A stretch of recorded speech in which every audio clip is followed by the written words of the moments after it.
Hi there, welcome to Nonsense Whisky. My name's VinPF, and on today's episode we're going to be going a little bit higher than my usual remit. I kind of usually do stuff that's easily accessible, that's within a kind of budget price range of up to about £50, and that's really typically because that's all I can afford right now in life, so they're the things that I'm just generally buying. But every now and again I'll have an excuse to do something a little bit special, and that is today. Now, you may have caught on a live stream recently, if not, no worries, that I have just passed 5,000 subscribers and I've just released my brand new whiskey coins. And I have one atop this glass right now. In fact, this one is number 111. Unfortunately, this one's already been sold, but if you are interested in these coins, go in the description below and find the link and you can see what numbers are available and how to get one. But this one is a topping a lovely dram of Highland Park 25. Now this one here, again, I wouldn't usually cover stuff like this, but I've got a dram of this on my shelf, now in the glass, and I've had it for quite some time, ever since I went to a Highland Park tasting about 2 years ago, in fact. So I've been sitting on it for a while. I've been covering Highland Park slowly throughout the years, going up in order.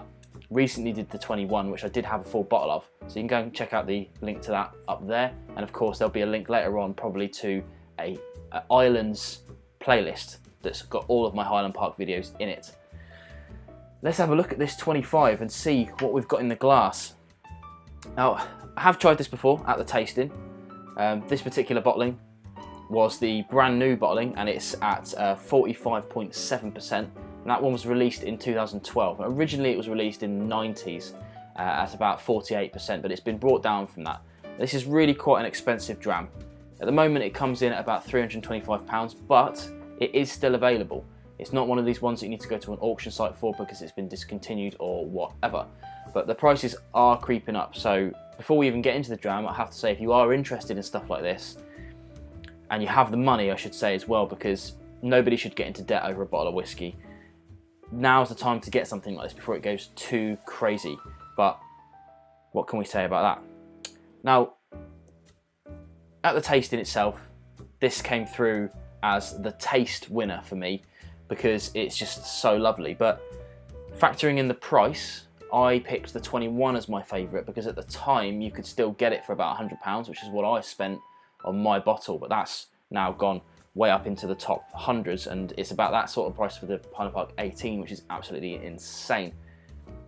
It's made from a mixture of ex-bourbon and first fill sherry casks, so it's going to be fairly indicative of the normal Highland Park flavours. We'll have to see what all those extra years have influenced into the dram. Let's check out the nose and see what we've got. Oh, now, straight away we've got a really beautiful mixture of kind of brown sugars, vanillas mixed in with oak. It isn't really smoky at all.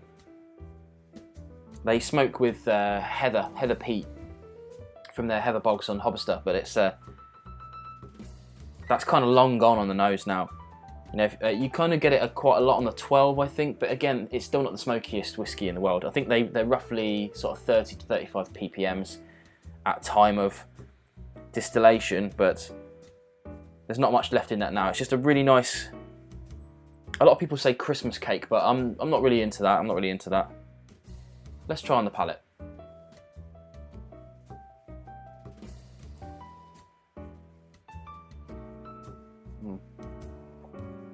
It's one of these drams that builds and builds and builds.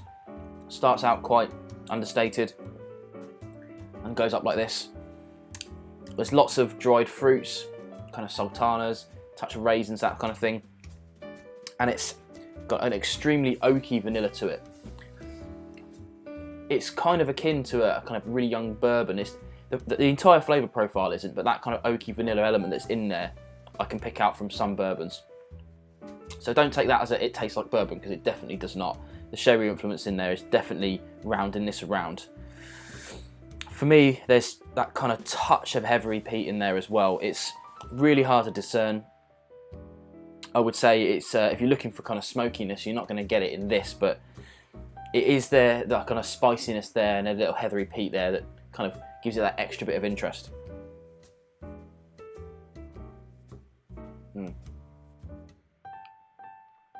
Now, it's one of those whiskies that it's just utterly fabulous. It's been so finely crafted. In fact, it's won 100%, 10s out of 10s on various different websites because it's just one of those whiskies that's a bit of a holy grail for us. So I'm so glad I've got to try it. It's the highest aged Highland Park that I have got to try so far. So I would like to try the 30 and the 40 at some point, but you know, who knows? Who knows where my whiskey journey will take me?